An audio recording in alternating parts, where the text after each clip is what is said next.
Bismillahirrahmanirrahim. Assalamualaikum warahmatullahi wabarakatuh. Ketemu lagi bersama saya Fahmi Chandra Permana. Hari ini kita akan belajar tentang statistika dengan materi angka baku. Angka baku yang lazim yaitu dengan z-score dan t-score dalam suatu data.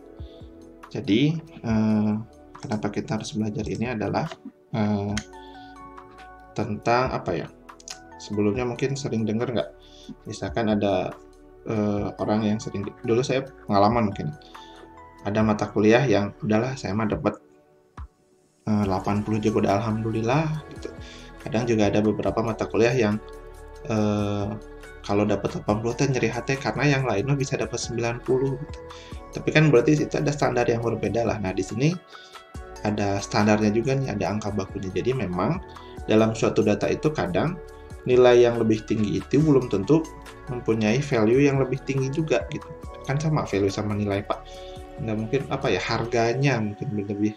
Ada pernah nggak sih merasakan gitu, misalkan mata kuliah Fahmi nih, mata kuliah Fahmi mah dapat 70 juga udah alhamdulillah. Nah, dibanding dengan mata kuliah siapa gitu sih, misalkan Bu Maya. Mata kuliah Bu Maya makanya kalau dapat 70 nyesel deh. Minimal kayaknya kalau mata kuliah Bu Maya mah harus 80 atau 90 gitu. Nah, pernah nggak sih ada sedikit perbedaan-perbedaan seperti itu? Nah, kalau yang seperti itu, sebetulnya dalam statistika itu ada nilai standarnya atau ada angka bakunya.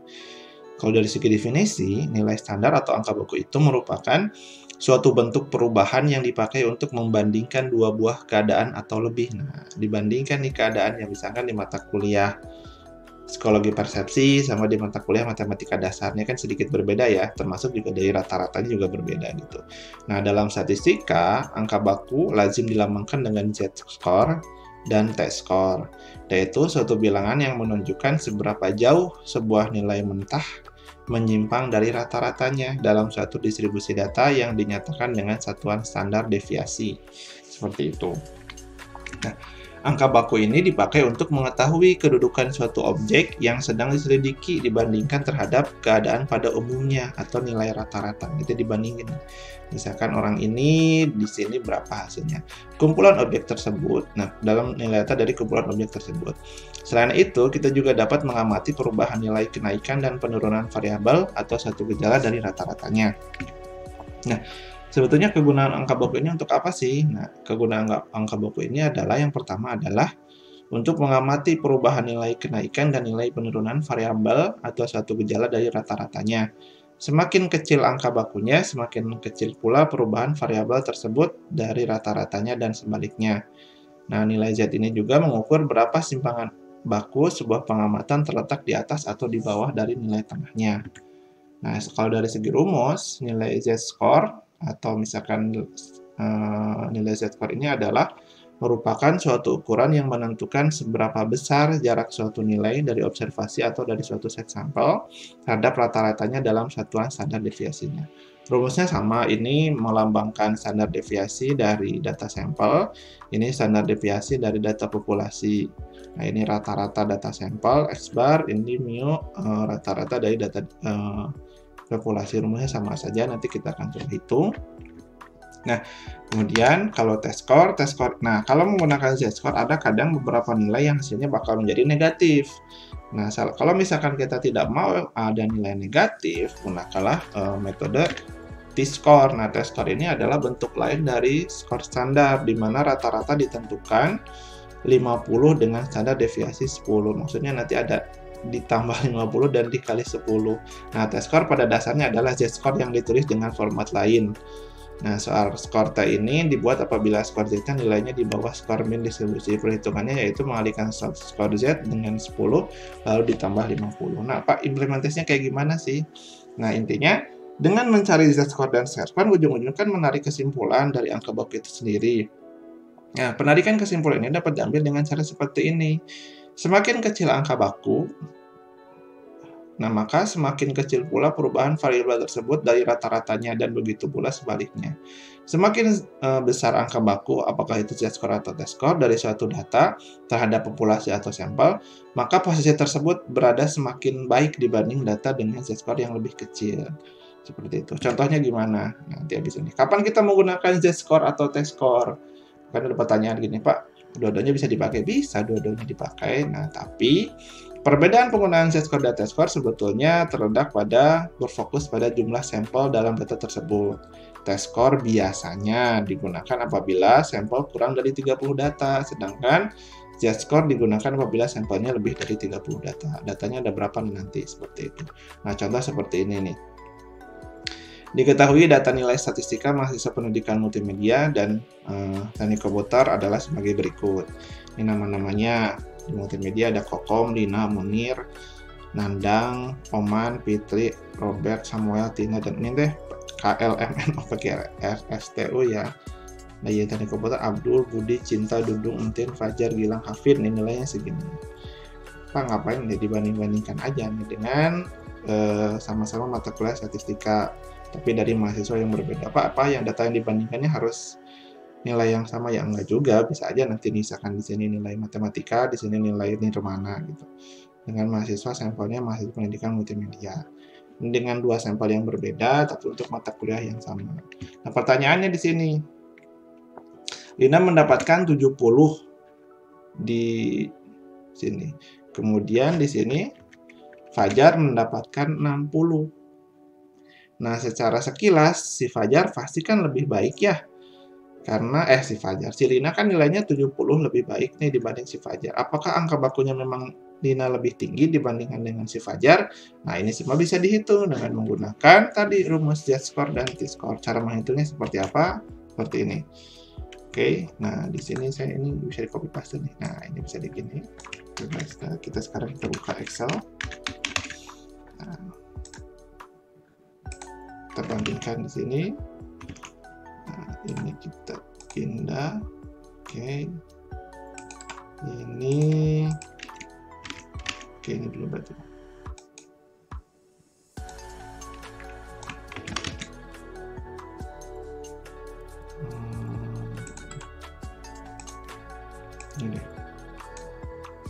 Ini pendidikan multimedia. Kemudian di sini komputer. Ini pindah. Nah, rumusnya apa sih? Nah, sebenarnya kan Lina mendapat nilai 70 di sini, kemudian Fajar mendapatkan nilai 60 di sini. Nah, apakah dari sini berarti bahwa nilai Lina mendapat posisi yang lebih baik dibandingkan dengan Fajar? Walaupun Lina udah jelas ya kalau dilihat nilainya lebih tinggi 70 dibandingkan si Fajar. Nah, ini semua bisa dihitung menggunakan ini. Nah, untuk mencari Z-score dan T-score itu kan berarti di sini perlu rata-rata dan perlu simpangan baku. Nah, karena di sini masuknya data tunggal, berarti kita cari dulu gini. Ini cari min-nya, atau misalkan di sini kita cari rata-rata. Kemudian saya perbesar ya. Nah, cari rata-rata, karena dicari standar deviasi lah. Nah, kalau nyari rata-rata kan gampang ya, pakai min aja. Enggak, average ya. Average dari sini. Enter. Kemudian standar deviasinya pakai stdef. Nah, stdef dari sini. Dapatlah segini. Ini rata-rata dan simpangan baku. Ini bisa di-copy. Sini. Mungkin ini kasih warna beda kali ya. Ini juga kasih warna beda biar nanti nggak ini. Nah, sekarang kita coba cari nilai Z-score-nya dulu lah. Z-score-nya rumusnya apa? Z-score itu sama dengan X itu datanya, dikurangi rata-rata dibagi simpangan baku. Berarti di sini bisa sama dengan nilai X ini dikurangi nilai rata-rata, kemudian dibagi dengan simpangan bakunya. Cekrek, dapat, bukan negatif. Nah, ini selanjutnya ke bawah, karena kan rata-ratanya tetap, berarti di sini jangan lupa pakai dolar, di sini juga jangan lupa pakai dolar. Ini juga jangan lupa pakai dolar, ini jangan lupa pakai dolar, kemudian di enter. Dapatlah di sini Z-score segini. Nah, ini untuk yang pendidikan multimedia. Untuk yang teknik komputer pun sama, tapi ini ganti ya. Ini bukan ke sini berarti. ke B berapa nih? B29 berarti di sini. Kemudian ini ke B30. Nah, apa sini? Ini juga sama begini. Nah, kita cek sebetulnya Lina Z-score-nya di sini kan. Nah, ini si Lina. 0 negatif 0,24. Sedangkan kita cari sekarang si Fajar. Fajar dengan nilai yang lebih kecil, berapa Z-score-nya? Apakah lebih besar dari negatif 0,24? Kita lihat si Fajar. Oh, enggak. Si Fajar mah, walaupun nilainya 60, Z-score-nya 0,23. Ini mah negatif 0,24. Cobalah kita cari T-score-nya. Sekarang kita coba cari T-score. Kemudian kita juga bisa cari T-score. Nah, T-score itu menghitungnya adalah 50 ditambah 10 dikali skor Z. Berarti di sini sama dengan 50 dikali 10 ditambah 10 kali skor Z-nya berapa? Betul kan gini. Nah, setelah itu ya sudah deh. Apakah dengan angka ini hasilnya akan sama? Nah, kita coba cari di sini. Ini mah 52, si Fajar lebih tinggi ya. Kalau si Lina 47 lebih rendah dibanding si Fajar. Terus habis ini gimana berarti kesimpulannya? Kesimpulannya di sini karena Lina mendapat angka baku lebih kecil dibanding Fajar, maka meskipun nilai Lina lebih tinggi dibanding Fajar, posisi Lina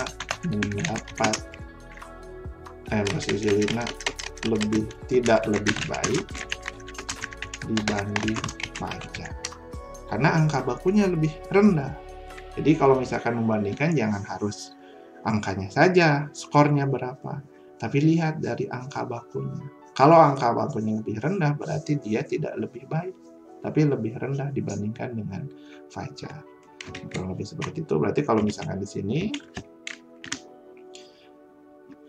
tidak, pertanyaan gini, Pak, Lina mendapatkan nilai 70 dan Fajar mendapatkan 60. Apakah di sini berarti Lina mendapat posisi yang lebih baik dibandingkan dengan Fajar? Jawabannya adalah tidak. Karena nilai Z-score Lina adalah negatif 0,25. Mungkin kalau kita bulatkan ya. Format cell number kita menjadi 2 angka. Ini negatif 0,25 lebih kecil dibandingkan dengan skor Fajar mendapat nilai 0,21. Berarti di sini karena Lina mendapatkan nilai seperti ini, maka posisi Lina tidak lebih baik dibandingkan dengan Fajar.